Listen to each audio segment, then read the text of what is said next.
హల్లెలూయా, హల్లెలూయా. దేవుని వాక్యాన్ని చదువుకుందాం. అందరం లేచి నిలబడదాం.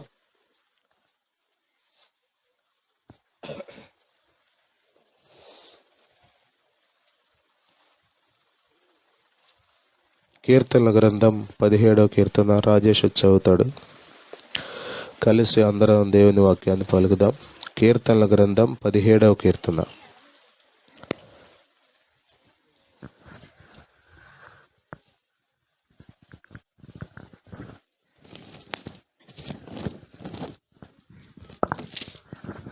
హల్లెలూయా. యెహోవా న్యాయమును ఆలకించుము, నా మొరను అంగీకరించుము, నా ప్రార్థనకు చెవియొగ్గుము. అది కపటమైన పెదవుల నుండి వచ్చుచున్నది కాదు. నీ సన్నిధి నుండి నాకు తీర్పు వచ్చునుగాక. నీ కనుదృష్టి న్యాయముగా చూచును. రాత్రివేళ నీవు నన్ను దర్శించి నా హృదయమును పరిశీలించితివి, నన్ను పరిశోధించితివి. నీకు ఏ దురాలోచనయు కానరాలేదు. నోటి మాట చేత నేను అతిక్రమింపను. మనుషుల కార్యముల విషయమైతే బలాత్కారుల మార్గముల తప్పించుకొనుటకై నీ నోటి మాటను బట్టి నన్ను నేను కాపాడుకొని ఉన్నాను. నీ మార్గముల యందు నా నడకలను స్థిరపరుచుకొని ఉన్నాను. నాకు కాలు జారలేదు. నేను నీకు మొర్ర పెట్టుకొని ఉన్నాను. దేవా, నీవు నాకు ఉత్తరం ఇచ్చెదవు. నాకు చెవియొగ్గి నా మాట ఆలకించుము. నీ సొర్ణజొచ్చిన వారిని వారి మీదకి లేచువారి చేతిలో నుండి నీ కుడి చేత రక్షించువాడా, నీ కృపాతిశయములను చూపుము. ఒకడు తన కనుపాపను కాపాడుకొనున్నట్లు నన్ను కాపాడుము. నన్ను పరచగోరు దుష్టులను పోగొట్టి కాపాడుము. నన్ను చుట్టుకొను నా ప్రాణ శత్రువుల చేత చిక్కకుండను. నీ రెక్కల నీడ క్రింద నన్ను దాచుము. వారు తమ హృదయమును కఠినపరుచుకొని ఉన్నారు. వారి నోరు గర్వముగా మాట్లాడును. మా అడుగుజాడలను గుర్తుపట్టి వారిప్పుడు మమ్ము చుట్టుకొని ఉన్నారు. మమ్మును నేలను కూల్చుటకు గురిచూచుచున్నారు. వారు చీల్చుటకు ఆతురపడు సింహము వలెనున్నారు. చాటైన స్థలములలో పొంచు కొదమ సింహము వలెనున్నారు. యెహోవా, లెమ్ము, వారిని ఎదుర్కొని వానిని పడగొట్టుము. దుష్టుని చేతిలో నుండి నీ ఖడ్గము చేత నన్ను రక్షించుము. లోకుల చేతిలో నుండి ఈ జీవిత కాలములోనే తమ పాలు పొందిన ఈ లోకుల చేతిలో నుండి నీ హస్తబలము చేత నన్ను రక్షింపుము. నీవు నీ దాసులతో నీ దానములతో వారి కడుపు నింపుచున్నావు. వారి కుమారులు కలిగి తృప్తి నొందుదురు. తమ ఆస్తిని తమ పిల్లలకు విడిచిపెట్టుదురు. నేనైతే నీతి గలవాడనై నీ ముఖ దర్శనము చేసేదను. నేను మేల్కొనున్నప్పుడు నీ స్వరూప దర్శనముతో నా ఆశను తీర్చుకుందును. ఆమెన్. దయచేసి కూర్చోండి.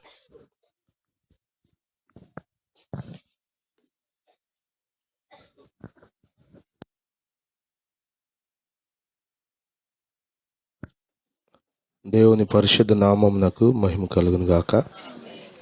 ఆమేన్. హల్లెలూయా. మహాదేవుడు లోకరక్షకుడునైన యేసుక్రీస్తు వారి శ్రేష్టమైన నామములో మీ అందరికీ వందనాలు. దేవునికి స్తోత్రం. దేవుడు అందరినీ ఆశీర్వదించును గాక. ఈ నూతన సంవత్సరంలో ఇంకనూ తన కృపను మన ఎడల విస్తరింప చేయను గాక. ఆమేన్.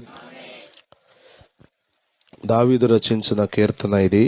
దావీదు చేసిన ప్రార్థన.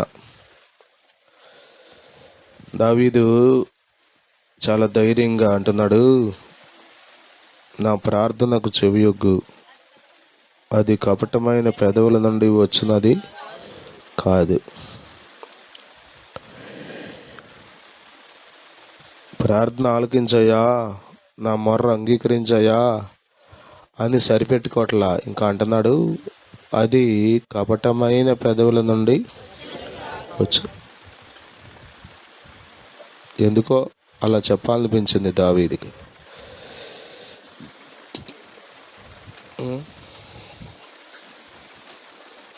ఇంకటే కపటమైన పెదవులు.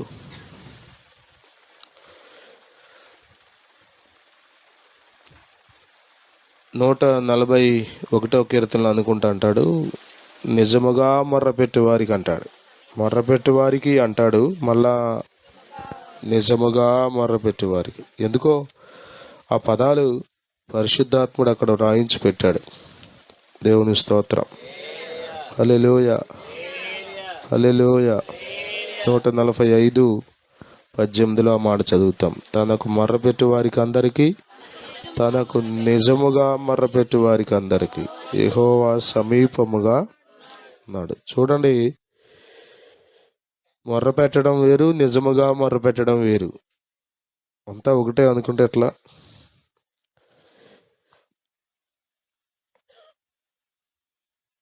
అందరి సంగతులు లేకపోతే అందరి భక్తి తేలే రోజు ఒకటి ఉంటుంది. మనకు తెలియదు కదా. గోధుమలతో పాటు గురుగులు పెరుగుతున్నాయి. శిష్యులతో అన్నాడు, పెరగనివ్వండి అన్నాడు యేసు ప్రభు. కంగారేం పడద్దు, ఒకరోజు వస్తుంది, ఆ రోజు మొత్తం అంతా క్లియర్ చేస్తాం. ఆయన న్యాయాధిపతి అయిన దేవుడు. దేవుని స్తోత్రం.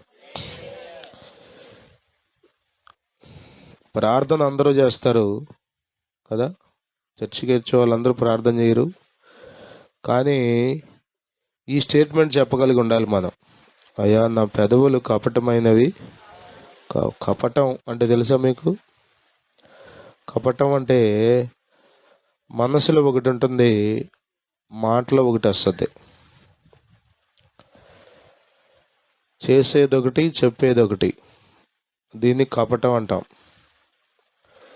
దీనికి వ్యతిరేక పదం యథార్థత. లోపల బయట ఒకే రకంగా ఉంటాం.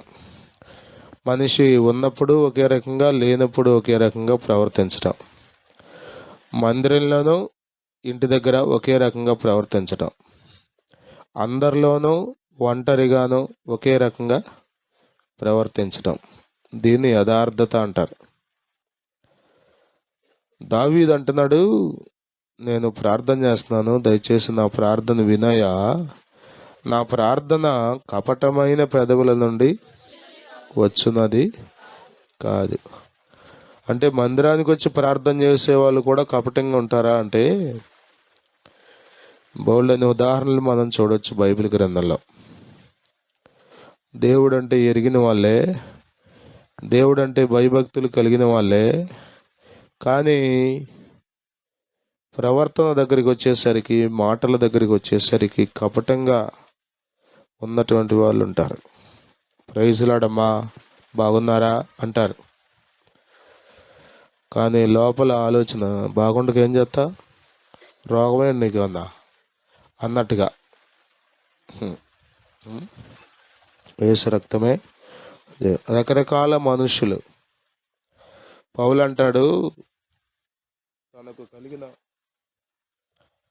అపాయాలన్నిటి గురించి మాట్లాడుతూ కపట సహోదరుల వలన కలిగిన అపాయం అన్నాడు. ఏంటిది? ఎవరితో ఉన్నారు వాళ్ళు? పౌలుతో ఉన్నారు. పౌలుతో కలిసి సేవ చేస్తున్నారు, సేవలో సహకరిస్తున్నారు, కానీ ఏం చేస్తున్నారు? చదవండి ఆ మాట, కొరింథీ పత్రిక. ఈ ఫ్యాన్ కట్టేనానా, ఎవరికి అవసరం?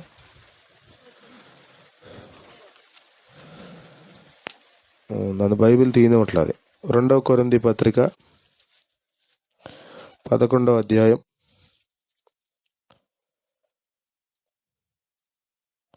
26వ వచనంలో, అనేక పర్యాయములు ప్రయాణములలోనూ అంటూ చివర లైన్లోకి వచ్చేసరికి కపట సహోదరుల వలని ఆపదలలోనూ ఉంటిని. అనేక పర్యాయాలు అంటే ఒకసారి కాదు, చాలా అపాయాలు, చాలా ఆపదల గురించి మాట్లాడాడు అక్కడ పౌలు భక్తుడు. అందులో ఒక రకమైన అపాయం ఏంటంటే, ఆపద ఎట్లా వచ్చిందంటే కపట సహోదరుల వల్ల. స్తోత్రం. ఎప్పుడైనా గుర్తుపెట్టుకోండి, బయట నుండి వచ్చే ప్రమాదం మనం తేలిగ్గా పసిగడతాం, బయట నుంచి వచ్చే ప్రమాదం మనం తేలిగ్గా అర్థం చేసుకోగలుగుతాం, దాన్ని జయించగలుగుతాం కూడా. కానీ ఇదంటారా ఇంటి దొంగను కూడా అని, అట్లాగూ ఈ లోపల నుండి వచ్చే కపట సహోదరుల వలన కలిగే సమస్య ఉంది చూసారా, అది కొంచెం కష్టం, తేలిగ్గా అర్థం కాదు. ప్రభువునందు ప్రియులారా, మనము కపటం లేని వారమై ఉండాలి. 32వ కీర్తన 2వ వచనంలో దావీదు అంటాడు, ఆత్మలో కపటము లేనివాడు ధన్యుడు అంటాడు. దేవుని స్తోత్రం.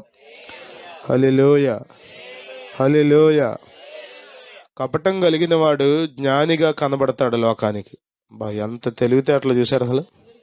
ఎక్కడ వేసే మాట అక్కడ వేస్తున్నాడు, ఎక్కడ నడుచుకునేటట్టు అక్కడ నడుచుకుంటున్నాడు.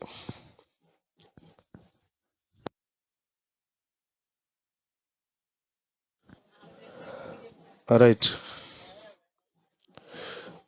తర్వాత చెప్తాను ప్రార్థన అయిన తర్వాత. వినండి, కపట సహోదరులు, ఆత్మలో కపటము లేనివాడు ధన్యుడు. ఎవరు ధన్యులు అంటే, ఆత్మలో కపటం లేనివాడు. లోకానికి కపటం కలిగిన వాడు తెలివైనవాడు. మన బాధ కూడా ఏంటి చెప్పండి? ఎక్కడ వేసే డ్రామా అక్కడ వేసేవాడు ఆడెట్టగానే బతుకుతాడమ్మా, ఆడి గురించి నాకు పెద్ద చింత లేదు. కానీ ఎవడంటే చింత? ఈ అమాయకుడంట, ఏమీ తెలియదంట, మాట్లాడటం తెలియదు, బతకడం తెలియదు, కానీ వీడి గురించే చింత అంట. తల్లిదండ్రులు అంటూ ఉంటారు అప్పుడప్పుడు. కానీ బైబిల్ ప్రకారం ఎవరు ధన్యుడు అసలు? ఎక్కడ డ్రామా అక్కడ వేసేవాడు ధన్యుడు కాదు, ఎక్కడ మాట అక్కడ చెప్పేవాడు ధన్యుడు కాడు.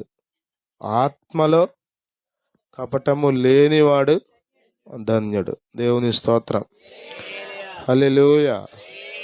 దేవుని సన్నిధికి అంటే కనీసం మోకరించేటప్పుడు కూడా తమ జీవితాన్ని ప్రక్షాళన చేసుకోకుండా, సరి చేసుకోకుండా, ఇంకా అదే కపటంతో నోరు తెరిచి ప్రార్థన చేస్తే ఎంత ఘోరం చెప్పండి. చాలా ధైర్యంగా మాట్లాడుతున్నాడు దావీదు. దేవుని స్తోత్రం. హల్లెలూయా.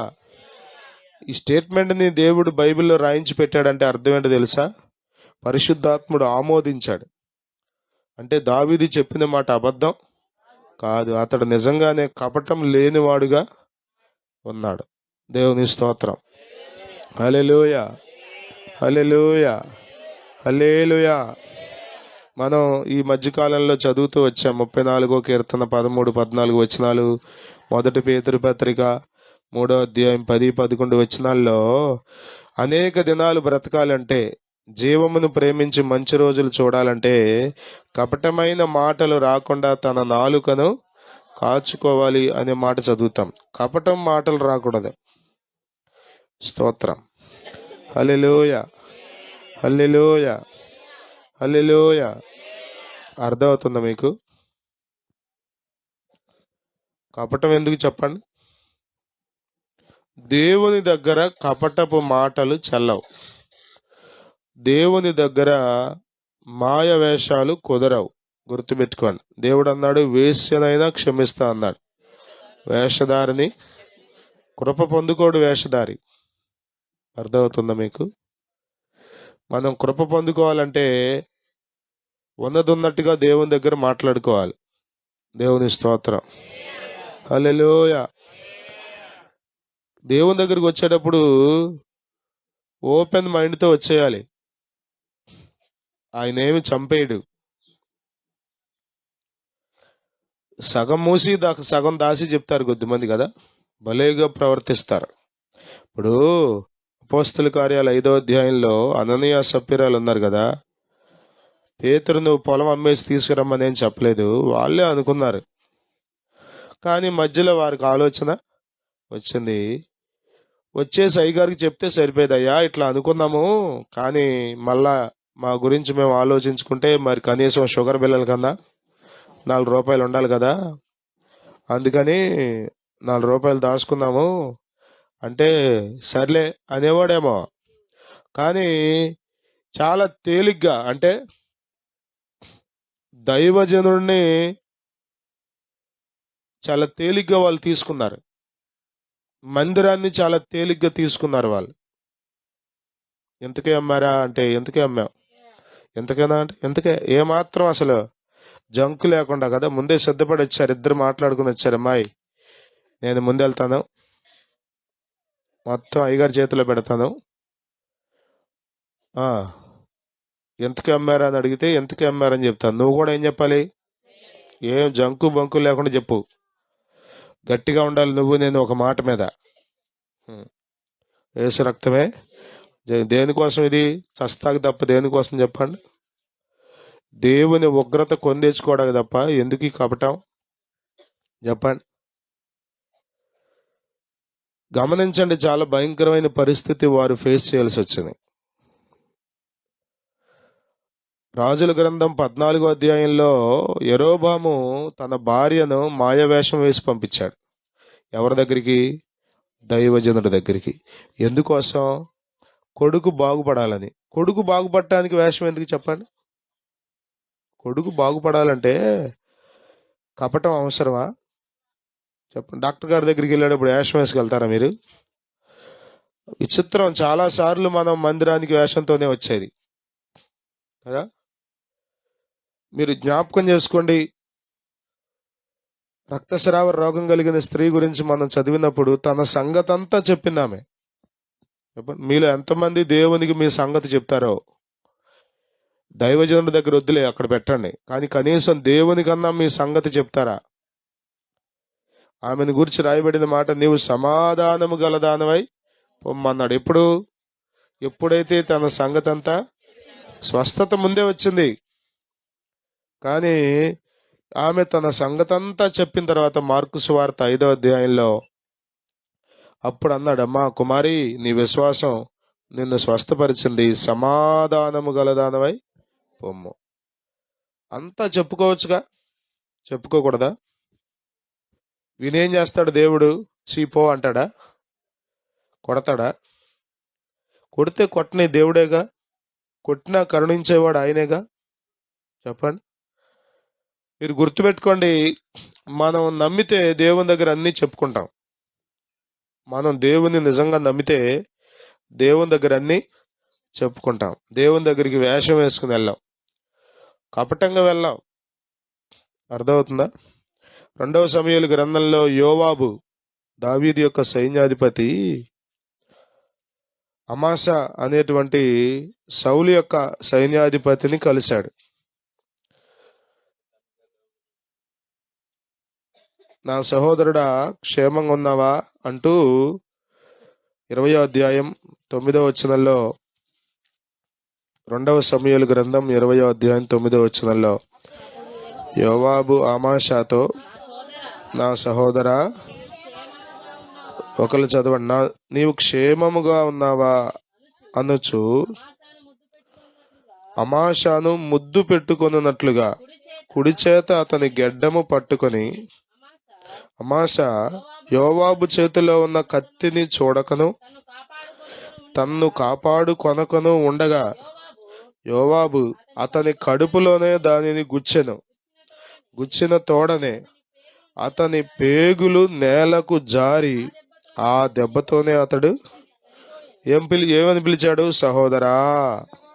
ఎవరే? అయ్యగారు చెప్తారుగా, ప్రాణేశ్వరా అని పిలిచిందంట భర్తనే. ఎంత ఘోరం కదా, సహోదరా అంటాం. అంటే లోపల ఏముంది? చంపేయాలని ఉంది. చంపటానికే ఈ అవకాశం వాడుకున్నాడు, కానీ పిలుపు మాత్రం చూసారా? దావీదు ఒప్పుకోలే దానికి. దావీదుకు లేదు కపటం, కానీ దావీదు దగ్గర ఉన్న సైన్యాధిపతి యోవాబుకుంది కపటం. యోవాబు గురించి మీకు తెలిసే, దావీదు యొక్క చెల్లెలి కొడుకు. దావీదు చెల్లెలి కొడుకులు 3. ఆ 3లో ఒకడు యోవాబు. అభిషై,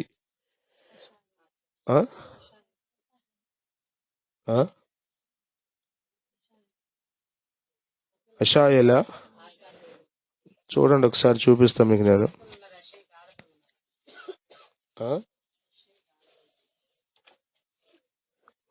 చూడండి ఒకసారి, 1 దినవృత్తాంతాల గ్రంథం. సెరూయా దావీదు యొక్క అక్క పేరు. 1 దినవృత్తాంతాల గ్రంథం 2వ అధ్యాయం 16వ వచనం చూడండి. అది దావీదుకి అక్క చెల్లెలు 2, సెరూయా, అబీగయీలు. సెరూయా కుమారులు 3, అభిషై, యోవాబు, ఆసాహేలు. Very good. యోవాబు ఎవరో చెప్పండి? అక్కో లేకపోతే చెల్లె కొడుకు దావీదికి. దావీదికి లేని ఈ కపటం యోవాబు సంపాదించుకున్నాడు చక్కగా. ఇప్పుడు చంపాలంటే అట్ట చంపాలంటే యుద్ధం చేసి చంపొచ్చుకో డైరెక్ట్కి వెళ్ళి. సహోదరా క్షేమంగా ఉన్నావా అంట పొడిచాడంటే, పొడవటం కూడా మామూలు కాదు. నేను అనుకుంటా తిప్పుంటాడు లోపల కత్తి, పేగులు నేల మీద పడ్డాయంట. పేగులు అంటే అంత పవర్ఫుల్గా ఉందో లోపల. యేసు రక్తమే. ప్రియులరా, కపటంగా ఉండకండి.